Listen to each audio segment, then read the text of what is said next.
ಜೈ Gurudev. Am, ನಾವಿಂದು ಒಂದು ಹೊಸ ತುಂಬನೇ ಆಸಕ್ತಿದಾಯಕವಾದ ವಿಷಯದ ಬಗ್ಗೆ ಈ ಆಳವಾದ ವಿಶ್ಲೇಷಣೆಯನ್ನ ಶುರು ಮಾಡ್ತಿದ್ದೀವಿ.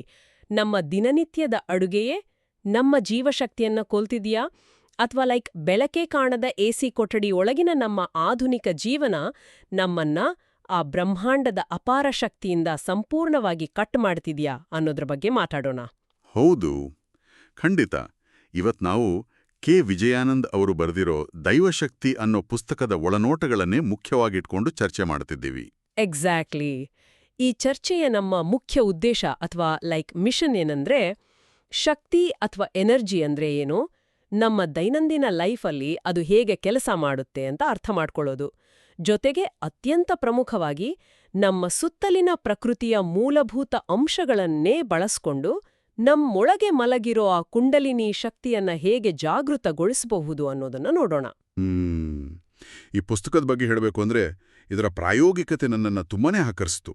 ಅಂದ್ರೆ ಇದು ಕೇವಲ ಗುಡ್ಡದ ಮೇಲೋ ಅಥವಾ ಹಿಮಾಲಯದಲ್ಲೋ ಕುಳಿತು ಮಾಡೋ ತಪಸ್ಸಿನ ಬಗ್ಗೆ ಮಾತ್ರ ಮಾತಾಡಲ್ಲ. ಹೌದು, ಅದೊಂದು ದೊಡ್ಡ ತಪ್ಪು ಕಲ್ಪನೆ ಇದೆ ನಮ್ಗೆ. ಎಕ್ಸಾಕ್ಟ್ಲಿ. ಬದಲಾಗಿ ಈ ಶಕ್ತಿಯ ನಿರ್ವಹಣೆ ಅಥವಾ ಮ್ಯಾನೇಜ್ಮೆಂಟ್ ಆಫ್ ಎನರ್ಜಿಯನ್ನ ನಮ್ಮ ಇಂದಿನ ಬಿಡುವಿಲ್ಲದ ಬದುಕಿನಲ್ಲಿ ಪ್ರಾಯೋಗಿಕವಾಗಿ ಹೇಗೆ ಅಳವಡಿಸ್ಕೊಳ್ಬೋದು ಅಂತ ಇದು ವಿವರಿಸುತ್ತೆ. ಸರಿ, ಇದನ್ನ ಸ್ವಲ್ಪ ಬಿಡಿಸಿ ನೋಡೋಣ. ನಾವು ಲೈಫ್ ಬಗ್ಗೆ ಮಾತಾಡೋವಾಗ ಕೇವಲ ಉಸಿರಾಡೋದಷ್ಟೇ ಬದುಕು ಅನ್ಕೊಂಡಿರ್ತೀವಿ. ಆದ್ರೆ ನಮ್ಮ ಪ್ರತಿಯೊಂದು ಸಣ್ಣ ಕ್ರಿಯೆಗೂ ಬೇರೆ ಬೇರೆ ರೀತಿಯ ಶಕ್ತಿಯ ಅಗತ್ಯ ಇದೆ ಅಲ್ವಾ? ಖಂಡಿತ. ನಮ್ಮ ದೇಹ ಕೇವಲ ಮೂಳೆ ಮಾಂಸಗಳ ಗೂಡಲ್ಲ, ಅದು ಅಸಂಖ್ಯಾತ ಶಕ್ತಿಗಳಿಂದ ನಡೆಯುತ್ತಿರೋ ಒಂದು ಯಂತ್ರ ಇದ್ದಾಗೆ. ಉದಾಹರಣೆಗೆ, ನೋಡೋಕೆ ಬೆಳಕಿನ ಶಕ್ತಿ ಬೇಕು, ಕೇಳೋಕೆ ಶಬ್ದಶಕ್ತಿ ಬೇಕು.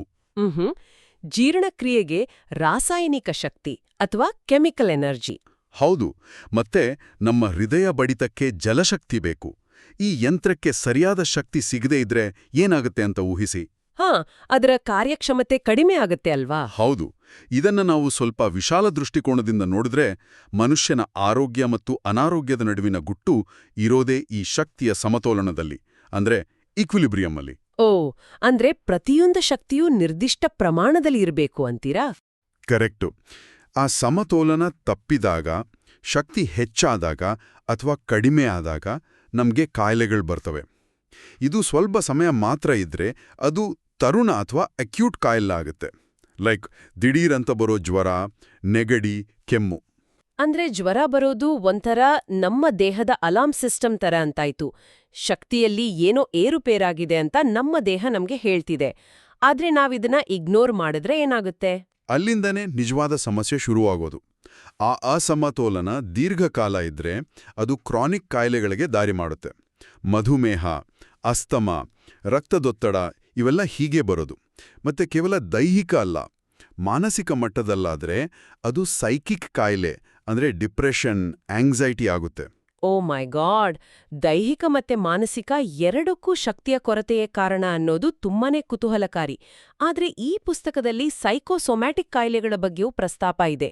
ಇದನ್ನ ಸ್ವಲ್ಪ ಸಿಂಪಲ್ ಆಗಿ ಹೇಳ್ಬೋದಾ?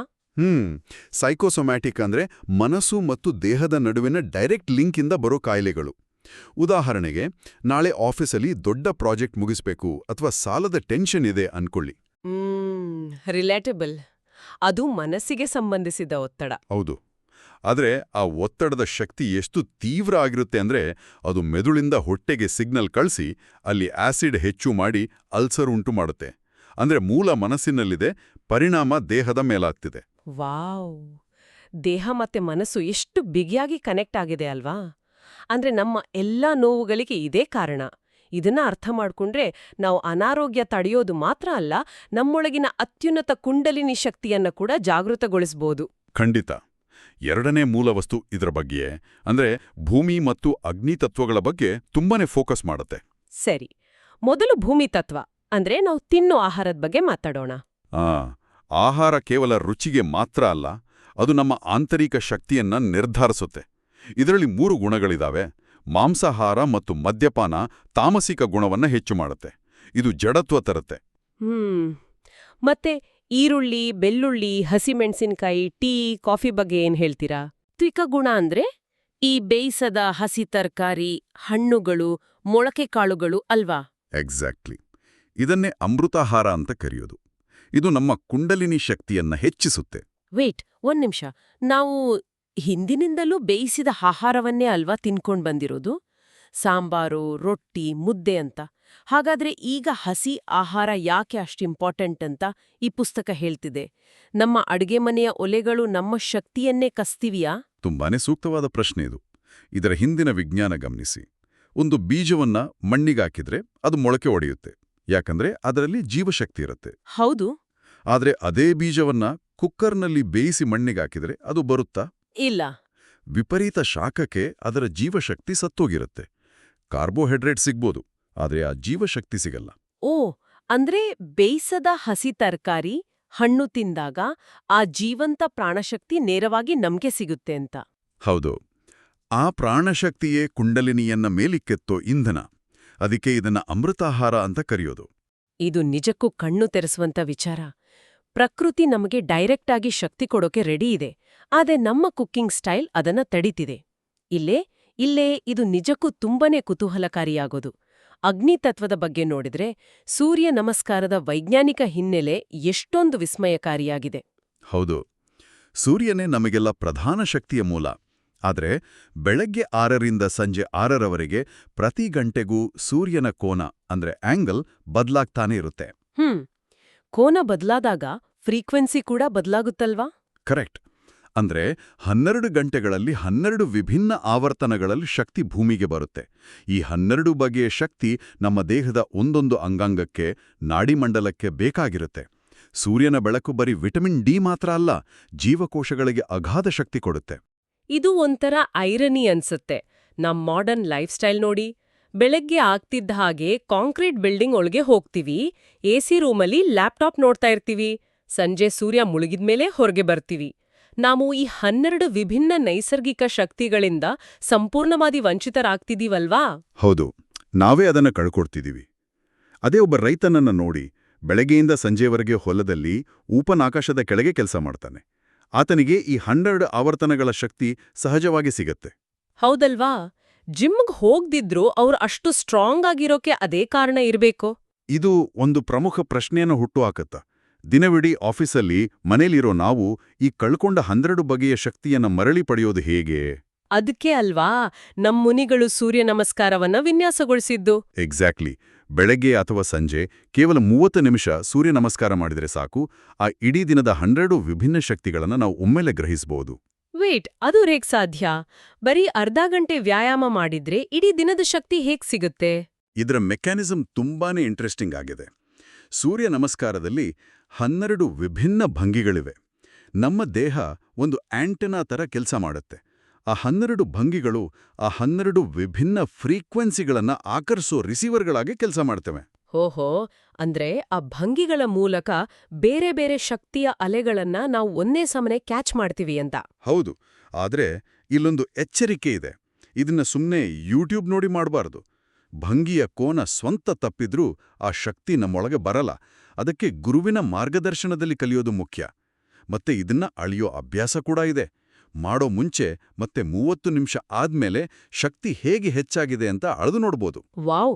ಕೇವಲ ಅರ್ಧ ಗಂಟೆಯಲ್ಲಿ ಇಡೀ ದಿನದ ಸೌರಶಕ್ತಿಯನ್ನ ಸೆರೆಹಿಡಿಯೋ ತಂತ್ರಜ್ಞಾನ ನಮ್ಮಲ್ಲೇ ಇದೆ ಅನ್ನೋದು ನಿಜಕ್ಕೂ ನಂಬಲ್ ಸಾಧ್ಯ. ಸರಿ, ಇಲ್ಲಿವರೆಗೆ ನಾವು ಭೂಮಿ ಮತ್ತು ಅಗ್ನಿ ತತ್ವಗಳ ಬಗ್ಗೆ ಮಾತಾಡಿದ್ವಿ. ಆದ್ರೆ ಪುಸ್ತಕದಲ್ಲಿ ವಾಯು ಮತ್ತು ಆಕಾಶ ತತ್ವಗಳ ಬಗ್ಗೆನೂ ಇದೆ ಅಲ್ವಾ? ಹೌದು. ಆಂತರಿಕ ಪ್ರಕ್ರಿಯೆಗಳ ಕಡೆ ಹೋದ್ರೆ ವಾಯು ತತ್ವ ಅಂದ್ರೆ ಪ್ರಾಣಾಯಾಮ ಬರುತ್ತೆ. ಇದು ಬರೀ ಮೂಗಿಂದ ಉಸಿರಾಡೋದಲ್ಲ, ಉಸಿರಿನಲ್ಲಿರೋ ಪ್ರಾಣವನ್ನ ಕಂಟ್ರೋಲ್ ಮಾಡೋ ಕಲೆ ಇದು. ಅಂದ್ರೆ ಆ ಪ್ರಾಣಶಕ್ತಿಯನ್ನ ದೇಹದ ನಿರ್ದಿಷ್ಟ ಭಾಗಗಳಿಗೆ ಕಳಿಸೋದಾ? ಕರೆಕ್ಟ್.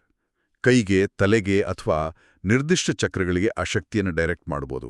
ದಿನ ಇದನ್ನ ಅಭ್ಯಾಸ ಮಾಡಿದ್ರೆ ನಾಡಿಗಳು ಶುದ್ಧಿಯಾಗಿ ಕುಂಡಲಿನಿ ಶಕ್ತಿ ಅಪಾರವಾಗಿ ಹೆಚ್ಚುತ್ತೆ. ಇದು ಆಕ್ಸಿಜನ್ ಸಪ್ಲೈ ಅಷ್ಟೇ ಅಲ್ಲ, ಜೀವಶಕ್ತಿಯ ಮೇಲಿನ ಹಿಡಿತ. ಭೌತಿಕ ದೇಹದಿಂದ ಉಸಿರಿನ ಮೂಲಕ ನಾವು ಮನಸ್ಸಿನ ಆಳಕ್ಕೆ ಹೋಗ್ತಿದ್ದೀವಿ. ಮತ್ತೆ ಅಂತಿಮವಾಗಿ ಬರೋದು ಆಕಾಶ ತತ್ವ ಅಂದ್ರೆ ಧ್ಯಾನ. ಆದ್ರೆ ಧ್ಯಾನ ಅಂದ್ರೆ ಕಣ್ಮುಚ್ಚಿ ಕೂರೋದು ಅಂತ ನಾವೆಲ್ಲ ಅನ್ಕೊಂಡಿದೀವಿ. ಆದ್ರೆ ಈ ಪುಸ್ತಕದಲ್ಲಿ ಒಂದು ಆಶ್ಚರ್ಯಕರ ವಿಷಯ ಇದೆ. ಒಟ್ಟು 108 ಬಗೆಯ ಧ್ಯಾನ ಪದ್ಧತಿಗಳು ಇವೆಯಂತೆ. ಹೌದು, ಮತ್ತದರಲ್ಲಿ 107 ಪದ್ಧತಿಗಳು ಡೂಯಿಂಗ್ ಮೆಡಿಟೇಷನ್ ಅಂದ್ರೆ ಏನಾದರೂ ಒಂದು ಮಾಡ್ತಾನೇ ಇರೋದು. ಮಂತ್ರ ಜಪಿಸೋದು, ಉಸಿರಾಟ ಗಮನಿಸೋದು, ಆ ಥರ.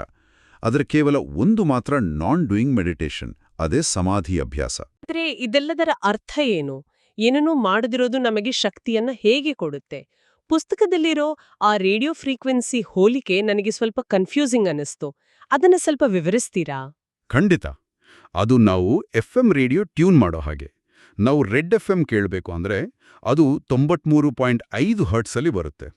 ನಾವು 93 ಅಥವಾ 94 ಟ್ಯೂನ್ ಮಾಡಿದ್ರೆ ಕೇವಲ ಶ್ ಅನ್ನೋ ಕರ್ಕಶ ಶಬ್ದ ಬರುತ್ತಷ್ಟೇ.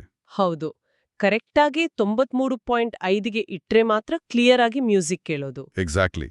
ಅದೇ ಥರ ನಮ್ಮ ಸಾಮಾನ್ಯ ಮನಸ್ಸು ಕೂಡ ಒಂದು ರೇಡಿಯೋ ಇದ್ದ ಹಾಗೆ. ಅದು ಯಾವಾಗ್ಲೂ ಆಲೋಚನೆ, ಟೆನ್ಷನ್, ಭಯ ಅಂತ ಗದ್ದಲ ಮಾಡ್ತಾ ಇರುತ್ತೆ. ಈ ಗದ್ದಲದ ಮನಸ್ಸಿನ ಆವರ್ತನ ಸುಮಾರು 100 ಹರ್ಟ್ಸ್ ಇರುತ್ತೆ. ಓಕೆ, ಆದ್ರೆ ಆ ಕಾಸ್ಮಿಕ್ ಎನರ್ಜಿ ಅಥವಾ ವಿಶ್ವಶಕ್ತಿಯ ಫ್ರೀಕ್ವೆನ್ಸಿ ಎಷ್ಟಿರುತ್ತೆ? ಆ ಅನಂತ ವಿಶ್ವಶಕ್ತಿಯ ಆವರ್ತನ ನಿಖರವಾಗಿ 0 ಹರ್ಟ್ಸ್ ಆಗಿರುತ್ತೆ. ಓಹೋ, ಅಂದ್ರೆ ನಮ್ಮ ಮನಸ್ಸು 100 ಹರ್ಟ್ಸ್ ಅಲ್ಲಿ ಗದ್ದಲ ಮಾಡ್ತಿರ್ಬೇಕಾದ್ರೆ 0 ಹರ್ಟ್ಸ್ ಅಲ್ಲಿರೋ ವಿಶ್ವಶಕ್ತಿ ನಮ್ಮೊಳಗೆ ಬರೋಕೆ ಸಾಧ್ಯನೇ ಇಲ್ಲ ಅಂತಾಯ್ತು. ನಿಖರವಾಗಿ. ರೇಡಿಯೋ ಟ್ಯೂನ್ ಆಗೋವರೆಗೂ ಮ್ಯೂಸಿಕ್ ಕೇಳಲ್ಲ. ಹಾಗಾದ್ರೆ ಆ ಟ್ಯೂನಿಂಗ್ ಪ್ರಕ್ರಿಯೆ ಯಾವುದು ಅಂದ್ರೆ ಅದೇ ಏನನ್ನು ಮಾಡ್ದ ಆ ಸಮಾಧಿ ಸ್ಥಿತಿ. ಅಂದ್ರೆ ಆಲೋಚನೆಗಳನ್ನ ನಿಲ್ಸಿ ಸುಮ್ಮನಾದಾಗ ಫ್ರೀಕ್ವೆನ್ಸಿ ಕಡಿಮೆ ಆಗುತ್ತಾ? ಹೌದು. 100ರಿಂದ 50, 20, 10 ಹೀಗೆ ಇಳಿದು ಅಂತಿಮವಾಗಿ 0 ಹರ್ಟ್ಸ್ಗೆ ಬಂದು ನಿಲ್ಲುತ್ತೆ. ಯಾವಾಗ ನಮ್ಮ ಮನಸ್ಸು 0 ಹರ್ಟ್ಸ್ಗೆ ಟ್ಯೂನ್ ಆಗುತ್ತೋ ಆಗ ವಿಶ್ವಶಕ್ತಿಯ ಜೊತೆ ಕಾಸ್ಮಿಕ್ ಲಿಂಕ್ ಏರ್ಪಡುತ್ತೆ. ಅಪಾರ ಶಕ್ತಿ ನಮ್ಮೊಳಗೆ ನದಿಯಂತೆ ಹರಿಯೋಕೆ ಶುರುವಾಗುತ್ತೆ. ಇದನ್ನೇ ಸಹಜ ಆನಂದ ಯೋಗದಲ್ಲಿ ಕಲಿಸ್ತಾರೆ. ಅಬ್ಬಾ, ರೇಡಿಯೋ ಟ್ಯೂನ್ ಮಾಡೋ ಅಷ್ಟೇ ಸಿಂಪಲ್ ಆಗಿ ನಮ್ಮ ಮನಸ್ಸನ್ನ ಟ್ಯೂನ್ ಮಾಡಿ ಅನಂತ ಶಕ್ತಿ ಪಡಿಬೋದು ಅನ್ನೋದೇ ರೋಮಾಂಚನಕಾರಿಯಾಗಿದೆ. ಅಂದ್ರೆ ಕುಂಡಲಿನಿ ಜಾಗೃತಿ ಅಂದ್ರೆ ಕಾಡಿಗೆ ಹೋಗಿ ತಪಸ್ಸು ಮಾಡೋದಲ್ಲ. ಭೂಮಿ ತತ್ವದ ಮೂಲಕ ಅಮೃತಾಹಾರ ಸೇವಿಸೋದು, ಅಗ್ನಿ ತತ್ವದ ಮೂಲಕ ಸೂರ್ಯ ನಮಸ್ಕಾರ ಮಾಡೋದು, ವಾಯು ತತ್ವದ ಮೂಲಕ ಪ್ರಾಣಾಯಾಮ ಮತ್ತು ಆಕಾಶ ತತ್ವದ ಮೂಲಕ ಸಮಾಧಿ ಅಭ್ಯಾಸ ಮಾಡೋದು. ಹೌದು. ಈ 4 ಅಂಶಗಳು ನಮ್ಮನ್ನ ಒಳಗಿನಿಂದಲೇ ಶುದ್ಧೀಕರಿಸಿ ಬ್ಯಾಲೆನ್ಸ್ ಮಾಡ್ತವೆ. ಇದನ್ನ ನಮ್ಮ ಕೈಗೆ ತಗೊಂಡ್ರೆ ಕಾಯಿಲೆಗಳಿಂದ ದೂರ ಉಳಿಯೋದು ಮಾತ್ರ ಅಲ್ಲ, ನಾವು ನಮ್ಮ ಸಾಮರ್ಥ್ಯದ ಉತ್ತುಂಗವನ್ನ ಮುಟ್ಟಬಹುದು. ಖಂಡಿತ. ಈ ಅದ್ಭುತವಾದ ಚರ್ಚೆಯ ಕೊನೆಯಲ್ಲಿ ನಾನು ಕೇಳ್ತಿರೋವರಿಗೆ ಆಲೋಚಿಸಲೇಬೇಕಾದ ಒಂದು ಆಳವಾದ ಪ್ರಶ್ನೆಯನ್ನ ಬಿಟ್ಟು ಹೋಗ್ತಿದ್ದೀನಿ.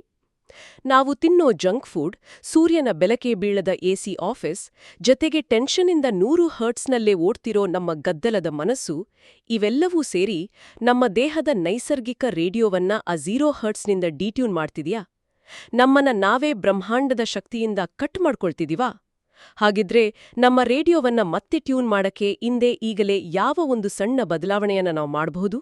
ಅದು ಹಸಿ ಆಹಾರನಾ ಅಥವಾ ನಾಳೆಯ ಬೆಳಗಿನ ಸೂರ್ಯ ನಮಸ್ಕಾರನಾ? ಈ ಪ್ರಶ್ನೆ ಒಂದು ಹೊಸ ಶಕ್ತಿಯನ್ನ ಜಾಗೃತಗೊಳಿಸಲಿ. ಜೈ ಗುರುದೇವ್. ಜೈ ಗುರುದೇವ್.